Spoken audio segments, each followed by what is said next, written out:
I'm singing in the rain, just singing in the rain, for a glorious feeling I'm happy again.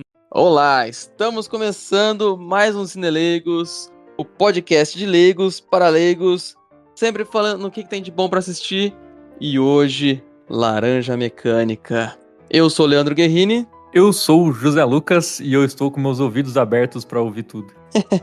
É isso aí, gente, é isso aí. Esse filme polêmico, hoje vamos começar com esse filme aqui, gente. Zé, fala pra mim, você já tinha assistido esse filme antes? Não a primeira vez. Eu já tinha visto muitas referências a ele, né? Os Simpsons tem uns episódios que zoa, acho que Família da Pesada deve ter várias referências também, e outros filmes também referenciaram esse filme, mas eu nunca parei pra assistir, não. Primeira vez. E você? Então, muitos lugares, muitos filmes, séries, outros livros fazem referência a essa história. E eu também nunca tinha assistido o filme. Eu tinha lido o livro há uns 2 ou 3 anos atrás, mas pra gravar este episódio, eu assisti esse filme hoje.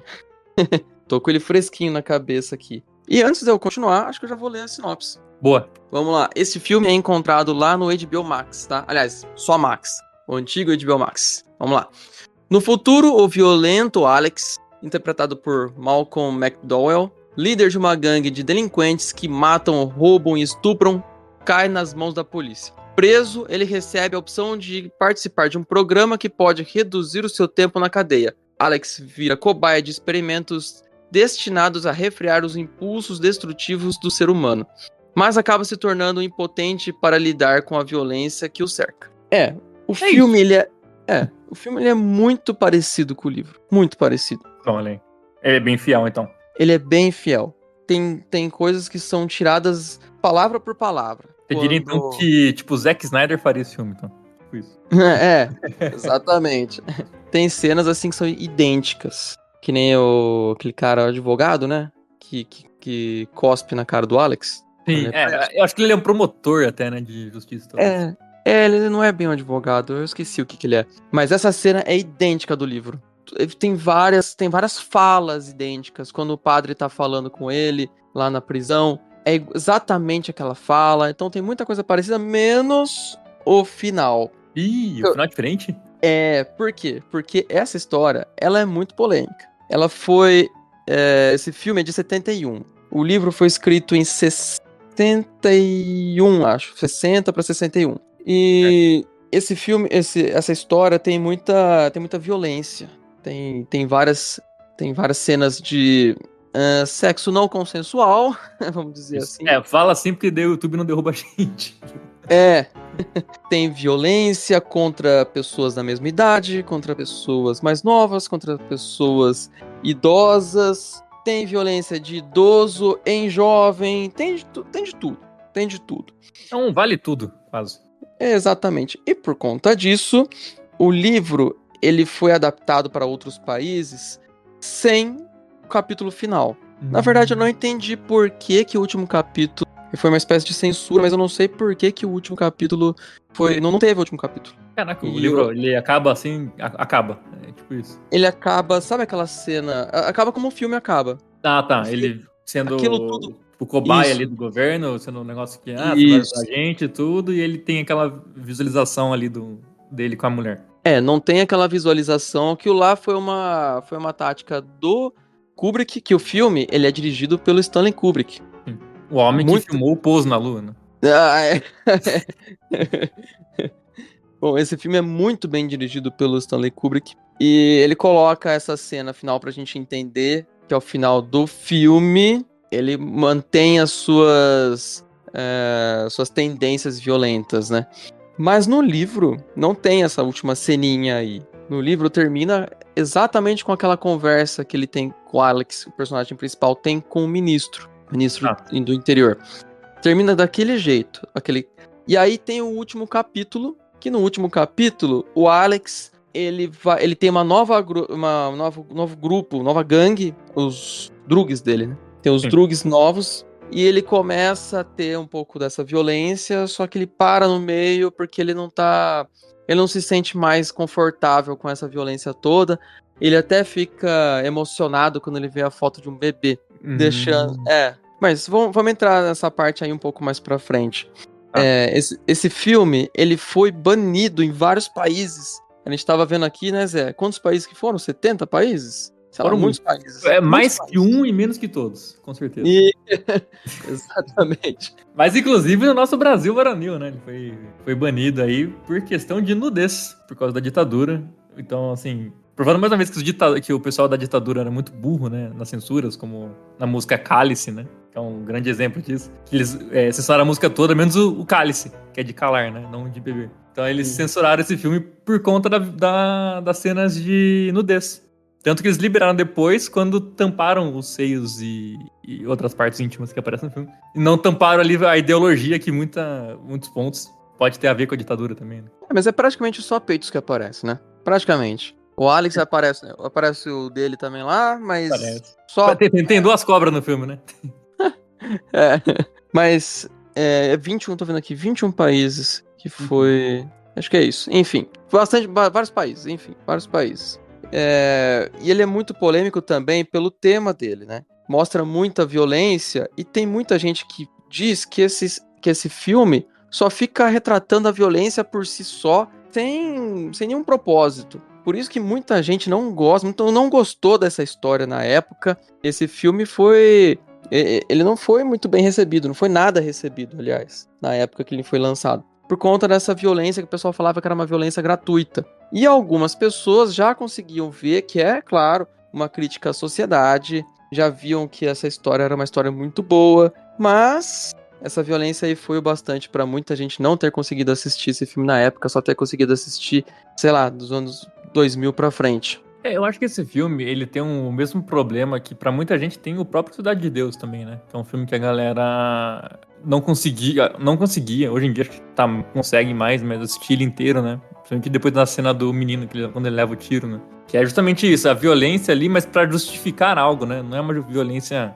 100% gratuita, né? Ela é muito visual, ela é muito pesada, então assim... Não é um filme pra você ver no domingo com a família, sabe? É um filme... Realmente, você tem que se preparar emocionalmente pra ver ele, entender as coisas dele, né? Mas, realmente, a violência é toda justificada pelo ciclo que, pelo menos, foi a minha interpretação do filme, né? Que é tipo, se você pegar a pessoa mais violenta ali do grupo e podar ela do livre-arbítrio de ser violento ou não, né? Que é isso que o filme mostra, ele é meio castrado da violência, né? E aí como a sociedade continua sendo violenta com ele, né? E vai meio que sempre ter alguém mais violento, né? Então, assim, é sobre os ciclos de violência que esse filme trata, pelo menos na minha visão ali, que é um negócio que é difícil, realmente, pra você ver. E como o Kubrick filmou isso de maneira muito gráfica, né? É um filme bem pesado, inclusive uma cena do sexo não é que a gente usar a palavra aí pra não dar strike no YouTube? Não Sexo consensual. não consensual, Não isso. consentido, Isso, no consensual. A segunda, né? Que tem duas cenas. Né, pra mim, Não, desculpa, a primeira mesmo. A primeira, ela é uma cena difícil de ver, sabe? Assim, ela é... Eu tive que dar uma paradinha pra... Tipo, foi uma cena bem gráfica, assim, né?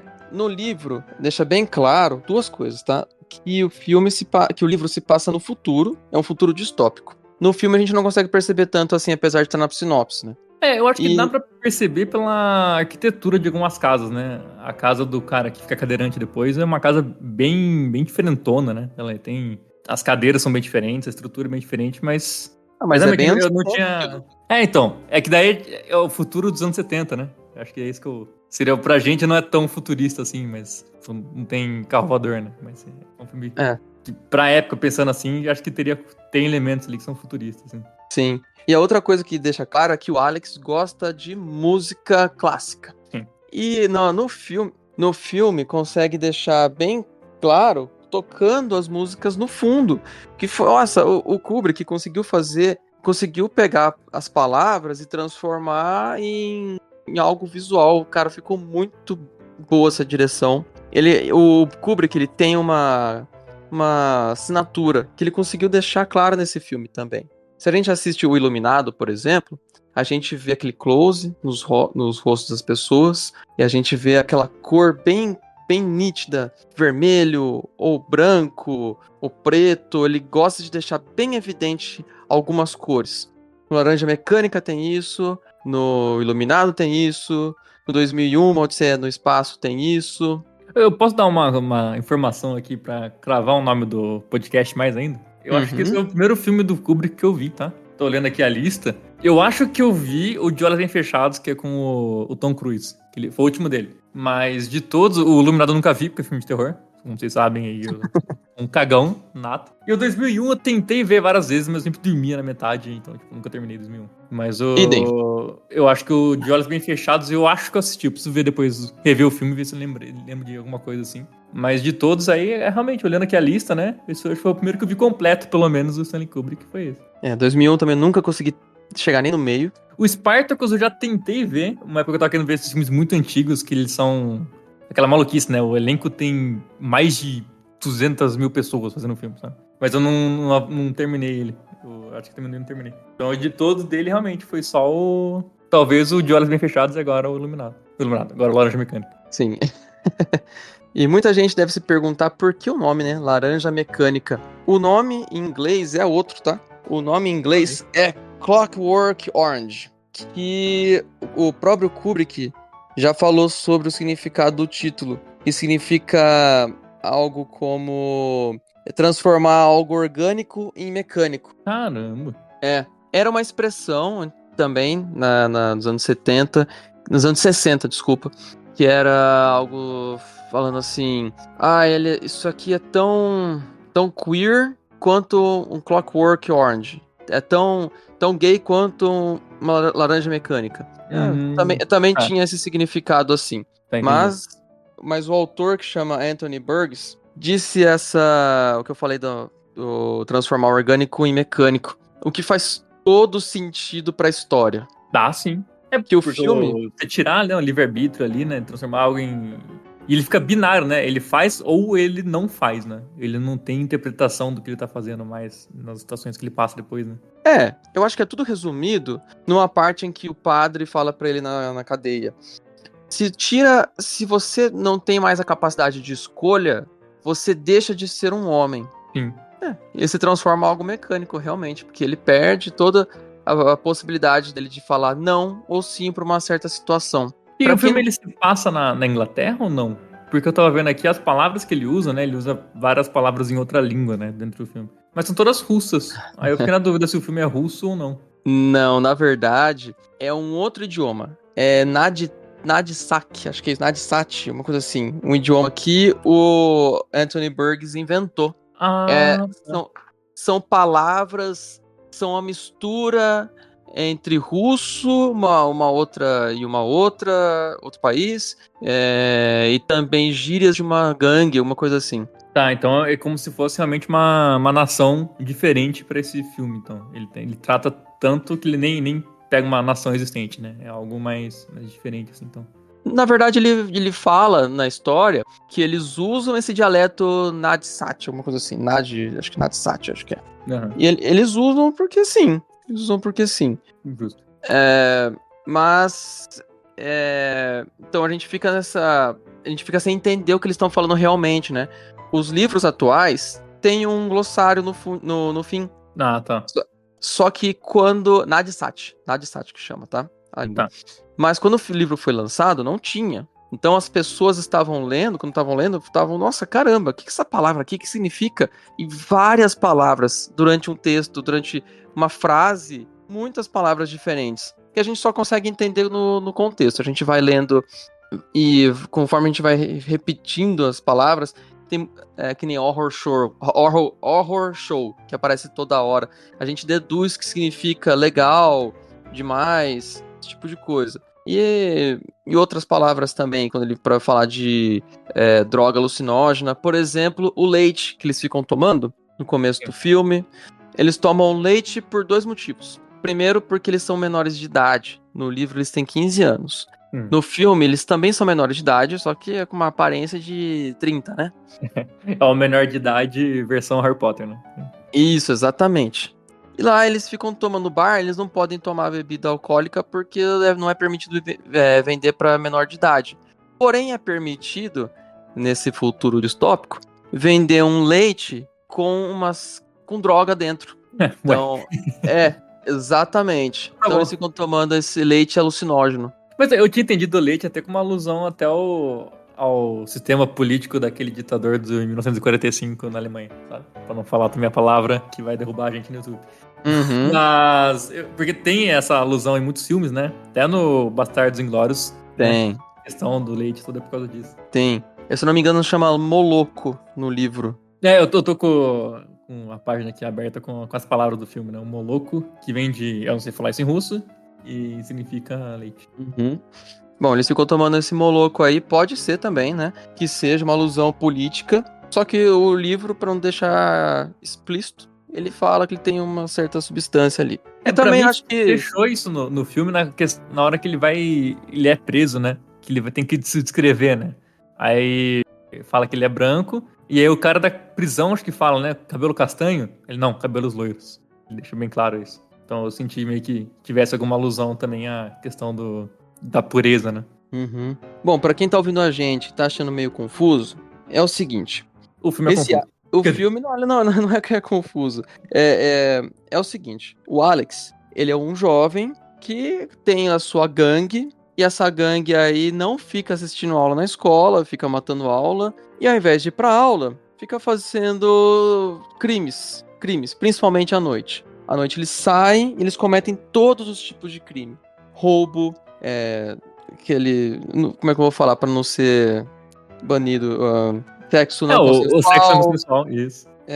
e eventualmente assassinatos. Sim.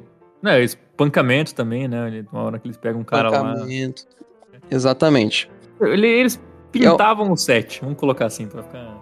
Isso. Nenhum problema com o YouTube. E eles tinham muitas brigas com outras gangues também. Então era um estilo de vida que eles tinham. Só que esse estilo de vida aí prejudicava muitas pessoas, né? Prejudicava a sociedade. E em determinado momento, o Alex foi preso. A gangue dele se vira contra ele e deixa ele pra ser preso. Aliás, numa cena que é muito parecida com o livro, tá?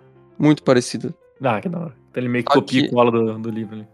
Só que no filme jogam leite no olho e ele fica meio cego porque tem várias substâncias ali no leite. Uhum. No livro, ele leva acho que uma corrente, uma correntada na cara e pega os olhos. E ele fica cego por alguns instantes. Caramba. É mais agressivo. O livro, ele é mais agressivo. Bom, aí o Alex é preso, ele fica 2 anos na prisão, onde ele tem a possibilidade de ser reabilitado em 2 semanas, se ele participasse de um experimento do governo. Porque em uma dessas noites de crime deles, ele acaba matando a pessoa, né? Pelo que dá a entender no filme, não era o objetivo dele, mas aconteceu, tanto que ele fica até meio chocado, né? Quando conta pra ele. Isso, exatamente. Aliás, e uma cena importante, antes dele ser preso, ele comete uma atrocidade logo no começo do filme, também no livro, que ele e a gangue dele entram numa casa, e a casa é de um escritor. Eles rasgam todos os livros, então destroem o trabalho que o escritor está fazendo agora, durante o momento da destruição lá. E eles, enfim, fazem umas coisas lá com a esposa do cara. Sim. Em grupo, né? Cada um faz uma vez, enfim. E o E cara a cena que eu falei também, mas no começo do podcast, que foi pra mim a cena que mais me impactou, assim, sabe? Porque Exatamente. realmente é muito, muito gráfico. E é assustador. Exatamente. No filme, eles estão cantando Singing in the Rain, Isso. do Gene Kelly. O que foi genial, porque no livro, obviamente, não tem essa música aí, mas ele deixa essa música para que no futuro seja um elemento importante. Bom, mais pra frente, o Alex ele é preso e ele entra nesse experimento. Nesse experimento, ele é obrigado a ficar assistindo várias cenas de violência num telão de cinema, enquanto seus olhos estão pregados, ele não consegue fechar os olhos. E se você tiver aflição, cara, não veja essa cena. Nossa, dá muita Ela aflição. dá muita aflição. É absurdo. Muita aflição. Nossa senhora, dá muita aflição. Você fica se imaginando com aquele aparelho nos olhos.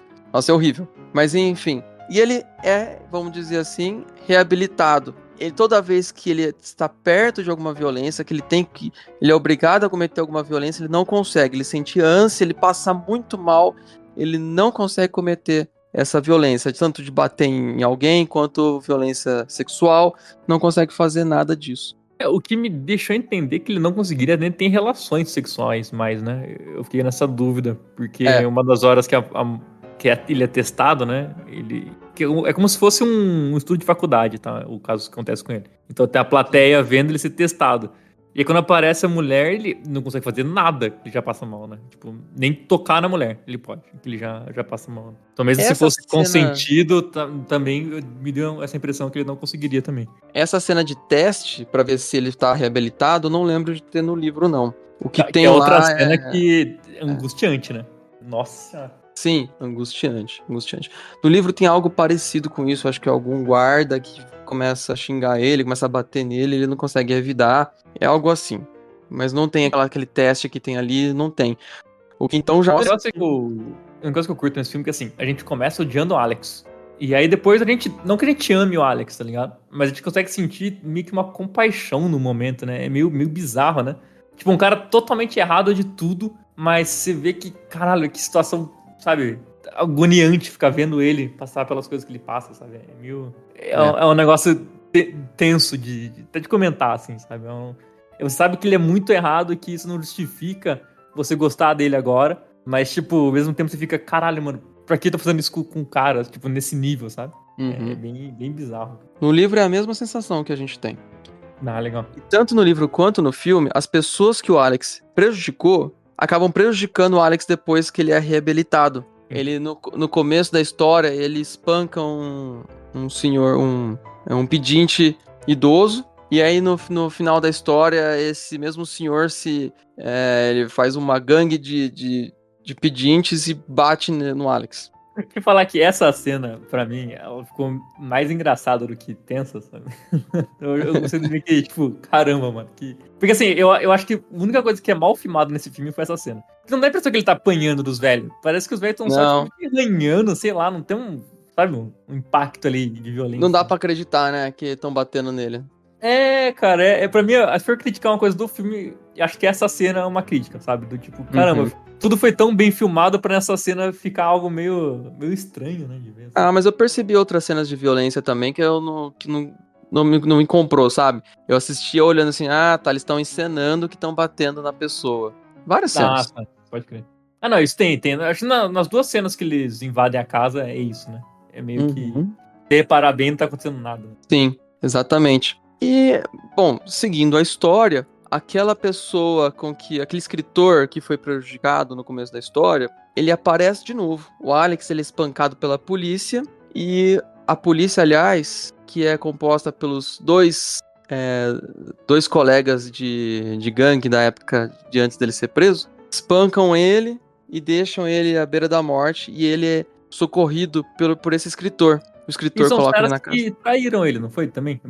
São os caras, exatamente, são os mesmos caras. Então esses velhos vingaram dele 2 vezes, né? Exatamente. E o Alex entra na casa desse escritor, o escritor não tinha reconhecido ele, e deixa ele tomar banho, jantar, e aí que ele vai reconhecer quem que é o Alex. Bom, esse escritor aí... Ele reconhece porque canta a música, né? Exatamente, o Alex começa a cantar Singing in the Rain. Aí o escritor cai em si e fala, nossa, eu tô ajudando a pessoa que ferrou com a minha vida. Minha esposa morreu por causa dele. Eu tô numa cadeira de rodas agora por causa dele. Enfim. E ele tem eu não sei se é um parceiro ou se é um amigo.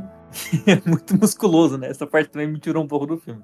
Eu não lembro... Pra falar. Eu não lembro se esse cara enorme aí tá no livro também. Cara, mas eu achei muito, tipo... Sabe quando passava a turma do Didi? Que tinha sempre o fortão? Eu falei, porra, mano, ficou meio caricato, né? Esse cara mega forte com... Tipo, não porque eu acho ruim, porque, como eu falei até no vídeo do Mad Max, eu amo coisas caricatas nesse nível. Mas acho que com o filme não combinou muito aquele cara, não sei, cara. Eu achei que ficou meio... Me tirou um pouco também. Talvez seja que ele contratou ele como segurança. Talvez ele quisesse... É um segurança muito... Tipo, ele é um cara muito forte com cara de bobo, não sei, cara. Me deu uma impressão zoada desse cara. Assim. Ele nem tem fala, né? Ele fala, acho que 2 vezes. Fala ele obrigado, fala que vai abrir a porta. Bom, esse escritor aí, ele coloca a música do Beethoven pra escutar, nona, quinta, sei lá, sinfonia de Beethoven, nona. E o Alex não consegue mais escutar essa música, porque todas as vezes que ele assistia a cena de violência, com os pregos nos olhos, era tocada essa música. E ele não, toda vez que ele vê algo violento, ele passa mal. E também quando ele escuta essa música, ele passa mal. E o escritor, sabendo disso, começa a tocar repetidamente essa música. Quando ele tranca o Alex num sótão. E o Alex, sem saber o que fazer, se joga da janela e tenta se matar. Só que ele sai vivo, com o governo bancando tudo, porque sai nos jornais que o Alex foi vítima de um experimento horrível do governo. E o ministro, pra ele... Horrível porque ele se matou, né? Que até antes era o experimento do governo deu certo, né? Bem legal essa coisa da imprensa no filme, né? Exatamente. E aí o Alex consegue a sua vida de volta, e aí ele tem um tratamento que ele volta ao seu normal. Ele não tá mais sob influência daquele tratamento maravilhoso lá do governo. Ele volta a ser o Alex de sempre. E no filme, ele realmente volta a ser, talvez até pior que antes, porque agora ele tem algumas regalias do governo. Ele tem um trabalho, ele tem um salário bom, ele tem o amor dos pais de volta. O respeito, né? Que ele sempre fez questão de ter, né? Agora ele tem versão, o país todo respeitando ele, né? O governo respeitando ele. Exatamente. E o Alex, no filme, ele tá todo engessado, porque ele caiu lá da janela, e ele se quebrou inteiro. E ele não consegue nem mexer os braços e as pernas. E o ministro começa a dar comida na boca do Alex. Cara, genial. Pra mostrar assim, nossa, Alex, a gente tá cuidando de você, o governo agora tá cuidando de você. E agora não tem mais restrição pro que ele pode fazer. E o que eu gosto da cena é que ela começa, tipo, com o Alex tentando comer sozinho. Aí ele não consegue, e aí o cara meio que se predispõe a ajudar ele, né? E as primeiras 2, 3 garfadas, o Alex meio que espera ele oferecer pra abrir a boca, né? E aí, conforme vai passando as garfadas, ele abre a boca antes, com uma cara de deboche, tá ligado? Tipo, me sirva. Cara, isso pra mim é uma cena foda, porque assim, atuação maravilhosa também do ator. Mas, tipo, ele vai sendo totalmente inocente Descarado, né? na situação pra depois ser o dono da situação. Puta, eu achei muito foda. Sim, genial. No livro, acaba com ele tendo uma espécie de redenção. Então, perde um pouquinho desse... o significado muda, né? No final dos dois. No livro, a gente não fica claro se ele, por ele estar amadurecendo, ele vai perdendo a vontade dele de ter esse excesso de violência, se é uma coisa natural do ser humano sentir essa vontade, esse ímpeto por violência, e aí, conforme vai crescendo, isso vai deixando de existir, ou se o tratamento que ele fez surtiu um efeito lá no inconsciente dele, que ele não consegue mais cometer atos muito violentos, fica no ar. Eu acho que o filme tem uma significância um pouco maior para dizer pra gente que não adianta a gente ficar tentando, não tem remédio, nada milagroso, não adianta. O melhor no caso ali seria ele ter cumprido a prisão, que ele tinha sido condenado a 14 anos de prisão. Seria melhor ele ter passado por uma experiência real do que algo artificial, né?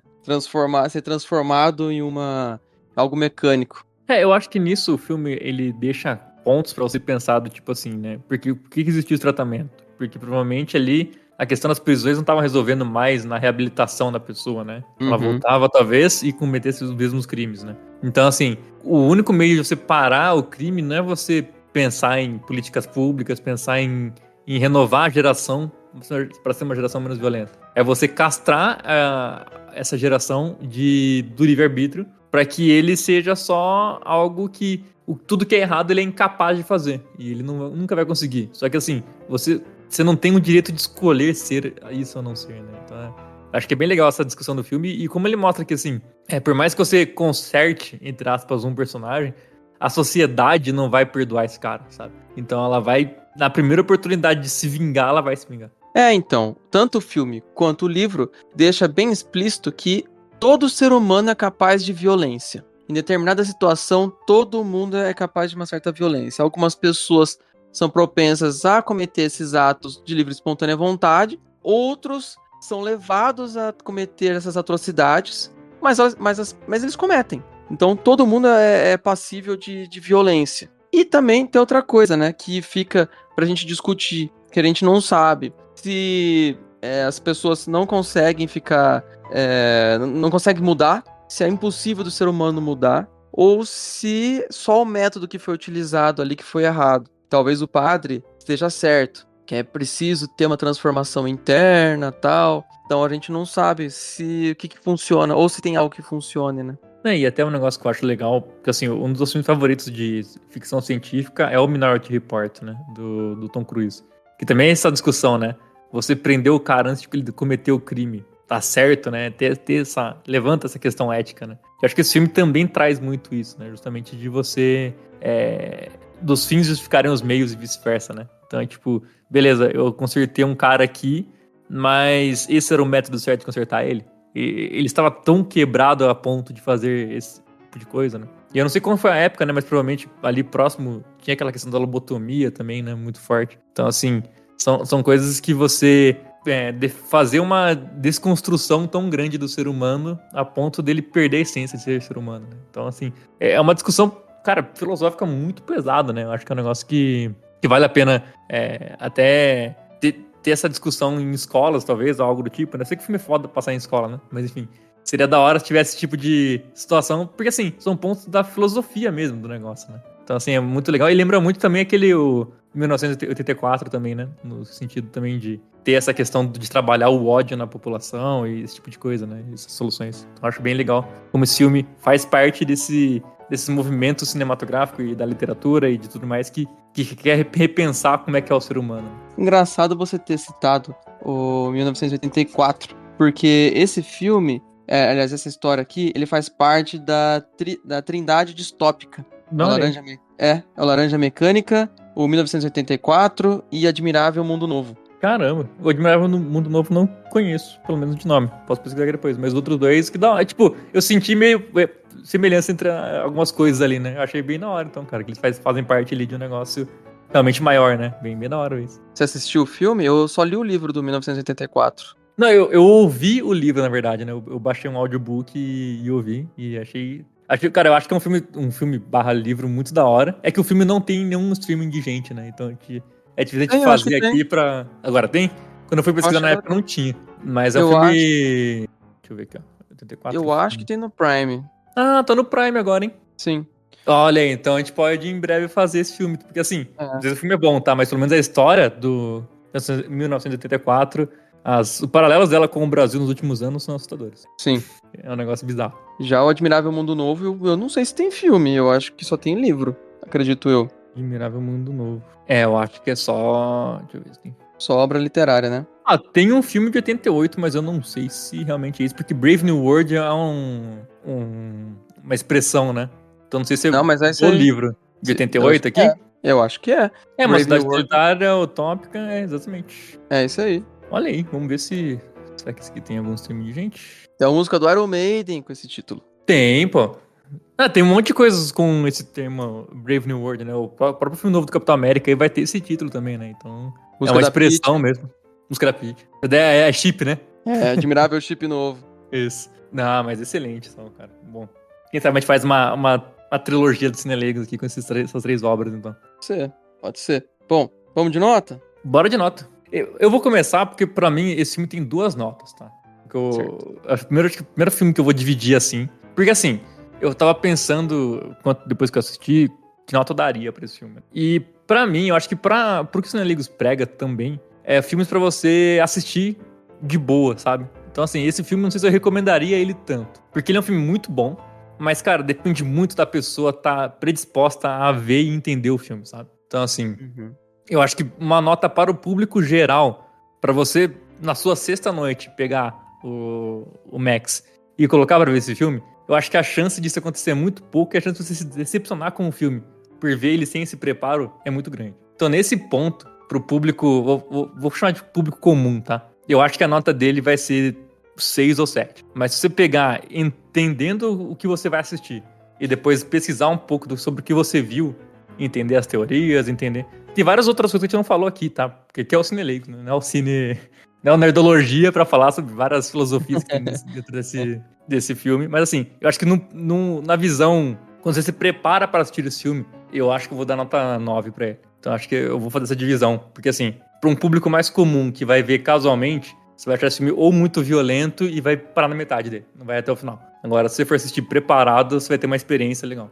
Eu vou fazer o seguinte, vou fazer um misto aí. Esse filme, ele é um filme artístico. Ele não é um filme de sessão da tarde, como o Zé tava dizendo. Ele é um filme que você tem que estar inspirado para você assistir. Você tem que estar ciente do que você tá colocando na televisão. Tanto que eu quis assistir esse filme porque eu li o livro. Eu acho que eu não ia me interessar por assistir esse filme se eu não soubesse absolutamente nada da história. E até porque essa história ela é muito referenciada em diversas outras obras. Então, eu me senti na obrigação de assistir esse filme. Dito isso, se você vai pegar se você não é uma pessoa que não sabe nada dessa história e falar, não, o que eu vou assistir hoje aqui? Estou vendo esse filme aqui, Laranja Mecânica, eu vou colocar aqui para assistir. Não faça isso. Não faça isso. Com certeza não, vai se desapontar bastante, talvez, assim, com o filme, né? Porque realmente ele necessita uma preparação para ser assistido, né? Sim. Eu acho esse filme muito, muito, muito bom pra gente discutir a sociedade, para descobrir temas filosóficos, para saber sobre o ser humano, ele individual e ele em sociedade. Eu acho que esse filme ele é muito bom pra gente ver esse tipo de coisa. Dito isso, eu acho que esse filme é uma nota 9. Por que não é 10? Porque ele é um pouco datado. A gente consegue ver cenas assim de violência que a gente consegue ver, tá bom, isso aí tá sendo encenado. Me tirou um pouquinho do filme, sabe? E é uma coisa que não necessariamente é da época, né? Podia ter escondido um pouquinho mais a câmera para não mostrar ele batendo. Enfim, isso aí é a escolha do diretor. Mas não é um filme que eu colocaria pra assistiria mais vezes. Então, um filme nota 10 é um filme que eu assisto várias vezes, né? Esse filme não é um filme que eu assisto várias vezes. É um filme que eu assisti uma vez e, sei lá, quando que eu vou assistir de novo. Mas eu acho que ele não, assim, ele é tão pesado nesse sentido que você vê ele muitas vezes, eu acho que faz até mal, tá ligado? Não sei dizer, porque é uma história pesada mesmo de ver, né, cara? Não, querendo ou não, ele vai tratar em pontos muito pesados, muito sensíveis, ainda mais hoje em dia, que a gente vê cada loucura em notícias e você vê que o filme não é tão longe do tempo dele em alguns pontos, né? Então, não, e assim, tem outra coisa também, né? Esse filme, ele é bastante violento, só que ele é muito violento para aquela época. Hoje em dia, a gente já viu cenas muito mais violentas em filmes, com cenas muito mais explícitas. Sim, muito mais gráficas, né? Também. Muito mais gráficas. Ele não tem vai ter uma cena com muito sangue, né? Um Tarantino, não vai ter. Mas não. Os pontos que ele toca, pelo menos pra mim, foram muito sensíveis, né? Então, que o jeito com que é tratada a violência que é tão chocante. Não é a violência em si, é a violência sem escrúpulos. É violência contra idoso. A gente, cara, isso aí é absurdo, né? Sim. Fazer aquela cena inicial da gangue toda abusando da mulher enquanto o marido tá assistindo é muito forte. É muito forte. E sabe aquela cena onde o Alex vai num bar, alguma coisa assim, numa loja, sei lá, tá vendo discos e encontra aquelas duas jovens, ele vai no apartamento delas e enfim, eles têm uma tarde bem divertida? Então, no livro, o Alex tem 15 anos e ele leva duas meninas de 10 anos pra casa dele, pro quarto dele. Então o livro consegue ser pior ainda. Nesse tema, né, não vou falar o termo, mas vocês entenderam pelo contexto. O filme não trata, mas eu acho que é o único tema que ele não trata, porque o resto, preconceito contra imigrante, né, até a questão lá do primeiro cara que ele bate, né, que ele fala que bater nesse irlandês bêbado e tudo mais, né, então assim, ele toca em quase todos os preconceitos da época e tabus da época, né, e tabus até hoje, na real, né. Não. Sim. Aliás, o escritor com que eles ficam batendo tal lá, o escritor tá escrevendo um livro que chama Laranja Mecânica. Olha aí. Uma metalinguagem. Sim. Pô, eu não dei minha nota ainda não, né? Eu dei 9. Você falou 9, sim. Falei 9, né? Falei 9. Então tá bom. Bom, eu abri aqui. Eu abri o Rotten aqui. Eu tenho o MDB aberto. Perfeito. Ó, o Rotten tá dando 86% dos tomateiros. Sim. E 93% dos pipoqueiros. Então, a crítica tá dando 86% e as pessoas normais estão dando 93%. Pessoas normais é foda, né? Pessoas que não são críticas. Os meros telespectadores, como nós. Isso. E no MDB tá 8.2. Então tá conversando ali também. Não tá muito longe, não é dos críticos. Né? Então é isso. É uma obra que, de novo, assim, a gente sempre recomenda ou não filmes pra você ver no final de semana, na sexta-noite, algo do tipo. Esse eu acho que vale muito você se preparar pra assistir ele se você quiser. Mas é um filme que, se você não tiver afim, cara, a sua vida na Terra não vai fazer. Não vai ficar incompleta se você não ver esse filme, sabe? Ele é passável. Veja só se tiver muito na vibe de entender e querer dialogar e conversar sobre os temas do filme, sabe? Sim. E se você gosta de filme artístico, esse filme é pra você, tá? E é pra você. Você que tá ouvindo a gente na escola de cinema. Porque a gente sabe que o Cinelegos impacta também na escola de cinema. Quem sabe? Esse filme é pra Quem você. sabe? Então é isso. É isso, gente. Escutem a gente no Spotify, assistam a gente lá no YouTube. Tem Também- vídeos novos no YouTube, hein? Caso você não esteja ouvindo a gente pelo Spotify, que tem o nosso público do Spotify, também tem no YouTube, tá? Corre lá, que tem vídeos, mais de um vídeo por semana. Exatamente. Agora nós temos conteúdos diferentes. Nós falamos aqui no Spotify, mas nós temos conteúdos diferentes em outras mídias. Em outras mídias não, né? Em outras mídias também, né? Aqui no celular, enfim. Sim, sim. Você vai poder ver nosso rosto, né? Vai conhecer o rosto de Leandro Guerrini. Então. E a da Jéssica Bezerra também, que hoje não pôde participar, infelizmente. Mas no próximo ela vai estar aí. Deixe nos comentários por que a Jéssica não participou do episódio de hoje, tá? E, de novo, se vocês quiserem lá, R$50 no Pix, eu conto tudo o que aconteceu na briga entre Leandro e Jéssica. E se você não quiser estragar Singing in the Rain, não assista Laranja Mecânica. Se você gostar muito da música ou do filme, não sei. É isso aí. Tchau, galera. É isso aí, gente. Tchau, tchau. Até a próxima.